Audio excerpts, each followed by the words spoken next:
মানে 100 লৈকে আমাৰ 4টা পুলি বাকী আছিল। আজি সেই 4টা পুলি ৰুম। টাৰ্গেট আমাৰ 100 আছিল, 100 পুলি হৈ যাব। তাৰ কাৰণে আচলতে গোবৰ ল'ব লাগে। আমি শুকান গোবৰ দিছোঁ, কাৰণ পুলিটো ৰুলিয়ে নহ'ব নহয়। তাৰ অলপ যদি আমি জৈৱিক সাৰ আমি দি দিওঁ, সেই জৈৱিক সাৰ দিলে আচলতে পুলিটো পটকৈ বাঢ়ি আহিব আৰু পুলিটো পটকৈ ওখ হ'ব, চড়া হ'ব। সেইকাৰণে আমি আজি গোবৰ লৈছোঁ। গোবৰ কেনেকুৱা গোবৰ লৈছোঁ? একদম শুকান গোবৰ লৈছোঁ। এইয়া আৰু মোনা লৈছোঁ, কাৰণ 4টাত হৈ যাব বাৰু। এইটোত বাৰু 5-6 কেজিমান ধৰিবয়ে। 4টা পুলিটো আকৌ মাজতে আকৌ দিম পিছত গোবৰ। এতিয়া এইখিনি গোবৰ লৈছোঁ। 10 কেজিমান হ'ব, 4টাত 10 কেজি গোবৰ। ভগাই দিম বাৰু। এতিয়া খুঁটিকেইটাও বান্ধি লৈছোঁ আৰু খুঁটিকেইটা আগে কাটি থৈ দিছোঁ। কাটি থৈ পেলাই এতিয়া বান্ধি লৈছোঁ আৰু পুলিকেইটা আনিব যাম। মোৰে না 4টা পুলি আছে আৰু ভাল জেগাতে ৰুম, একদম বঢ়িয়া জেগা ৰুম, কোনো নোৰোৱা জেগা ৰুম আৰু খুঁটিকেইটা এতিয়া বান্ধি ল'লোঁ চাইকেলখনত। এইখানে হৈছে আমাৰ বাইক। এতিয়া আমি পুলিকেইটা আনিব যাম আৰু পুলিকেইটা আমি কি ৰুম? আমলখি পুলি ৰুম 3টা আৰু এটা জলফাই ল'ম। তাৰমানে আমলখি হ'লে তাৰমানে প্ৰত্যেকটা মানে স্কুলৰ ল'ৰা ছোৱালীও খাব পাৰিব বা ৰাস্তাই যাই থকা মানুহে খাব পাৰিব। সেইকাৰণে আমি যিমান পাৰি আমি সদায় ফলজাতীয় বস্তু ৰুওঁ। সেইকাৰণে আমলখি পুলিকেইটা লওঁ আৰু লগতে আমাৰ যিটো জলফাই টেঙা, সেই জলফাইটোও লওঁ। জলফাই টেঙা আৰু জলফাই আমি এটা লৈছোঁ আৰু লগতে আমাৰ এটা 2টা ডাঙৰ পুলি নাই বাৰু, হ'লেও ইয়াৰ পটকৈ ওখ হ'ব বাৰু। 2টা আৰু এটা লওঁ। এই 3টা লৈছোঁ আমি। এই 3টা ল'লোঁ। আমলখি ল'লোঁ 3টা আৰু জলফাই এটা, এই 4টা। তাৰমানে এই 4টা গছ আমি পুলি ৰুব পাৰিলে আমাৰ 100 গছ হ'ব ৰোৱা। সেইকাৰণে আমি আজি এইকেইটা লৈছোঁ। পুলিকেইটা মানে পটকৈ ওখ হয় এনেকুৱা পুলি। সেইকাৰণে মই ওখই লৈছোঁ আৰু ওখ নাই, থাকি ল'লোঁ হয় বাৰু। বহুত ওখ নাই আৰু এইকেইটা লওঁ। আৰু লগতে তাৰপিছত আমাৰ চেকৰকেইটা মই কালিয়ে বনাই থৈয়ে দিছিলোঁ। আৰু চেকৰকেইটা এইকেইটা কালি বনাই থৈ দিছোঁ বাৰু। চেকৰকেইটা এইকেইটা কালি 4টা চেকৰ কিনি আনা। এইয়া 4টা মই এইবিলাক পুৰা বনাই কালি একদম থৈয়ে দিছোঁ চুঙাখান কৰি। প্লাষ্টিক দিছোঁ, এইটো পটকৈ নিচিঙে বাৰু। আমি চাওঁ চিন্তা আমিহে কৰি থাকিব লাগিবতো।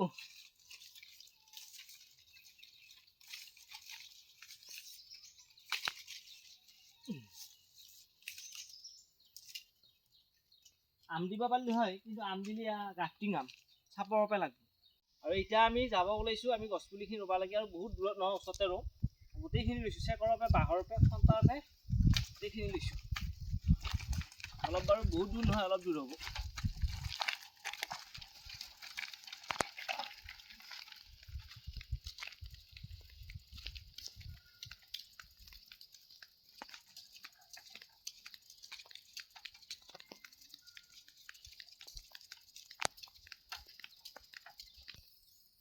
আৰু মোৰ 100 লৈকে মোৰ 4টা গছপুলি ৰুব বাকী আছিল। আজি সেই 4টা ৰুব আহি আছোঁ আৰু লগতে সেইফালে এইবিলাক ময়ে ৰোৱা। আৰু মোৰ নাৰ্চাৰীটো এতিয়া ফল লাগবা আৰম্ভ হৈছে, কিছুমান ফল লাগছিয়ে।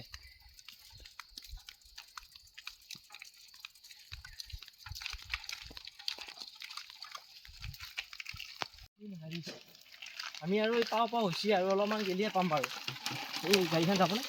জেগাখিনি পালোঁ আহি ইয়াতে ৰুম। এইখিনি জেগা বঢ়িয়া জেগা, এইখিনি জেগাতে ৰুই দিম।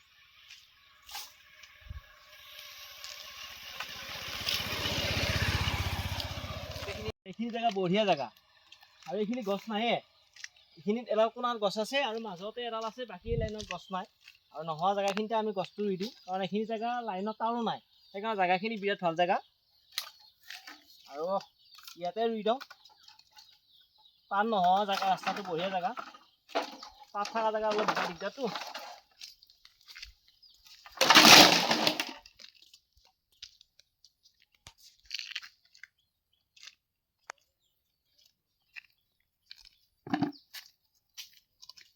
আৰু এইখিনিতে এটা ৰু আৰু অলপ হৈছে, খিনি কাটি লওঁ বাৰু। এইটো 97 নম্বৰ গছৰ পুলিটো আমি ইয়াতে 97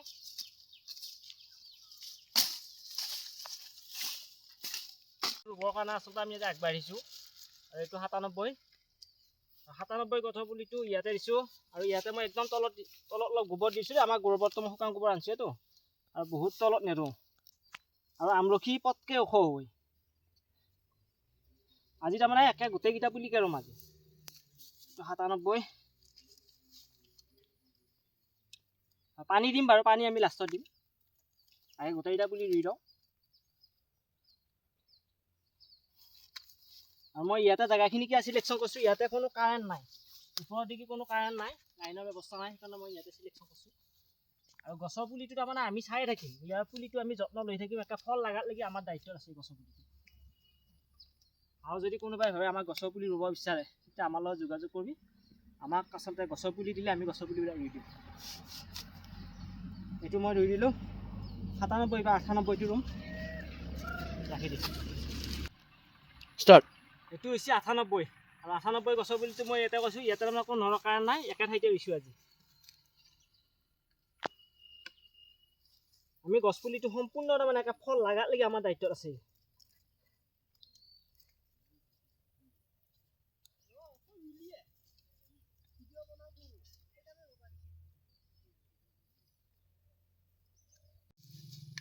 আৰু 99টো মই ইয়াতে ৰুইছোঁ।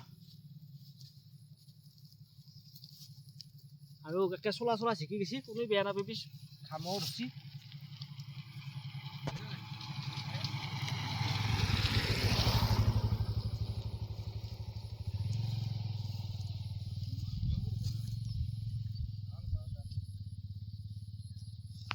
এইটো হৈছে 99 জলফাই। এই আমলখি গছৰ পুলিটো হৈছে আমাৰ এইটো জলফাই। আৰু আমাৰ গাঁৱৰে এইটো আমাৰ কনক কলিতা, আমাৰ নিচৰ বাৰী গাঁৱৰে। তেওঁ ঘাঁহ কাটি আছিল, ঘাঁহ কাটি থকা সময়ত মই মাতি আনিছোঁ। মই আকৌ দাদা বুলি মাতো, নামটোহে কৈ দিছোঁ কিন্তু। আৰু পুলিটো এতিয়া ৰুই আছে 100 নম্বৰ পুলিটো। বয়সস্থ মানুহ ৰুব দিছোঁ অলপ।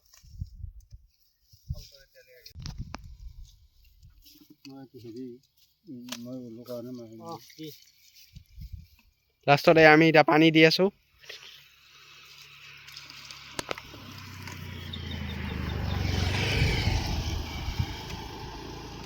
এইখিনি ৰোৱা হ'ল, ৰোৱাৰ পিছত আমি পানী দিম।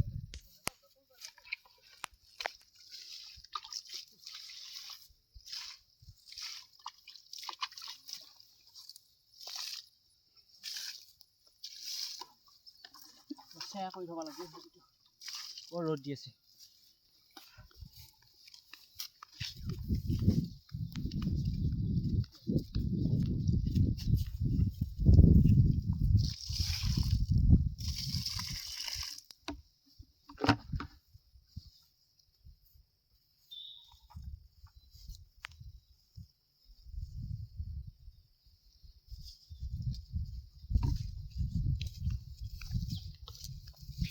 এতিয়া যিখিনি গছপুলি ৰুইছিলোঁ, গোটেইখিনি গছপুলিতে আমি পানী দিয়া হৈ গ'ল।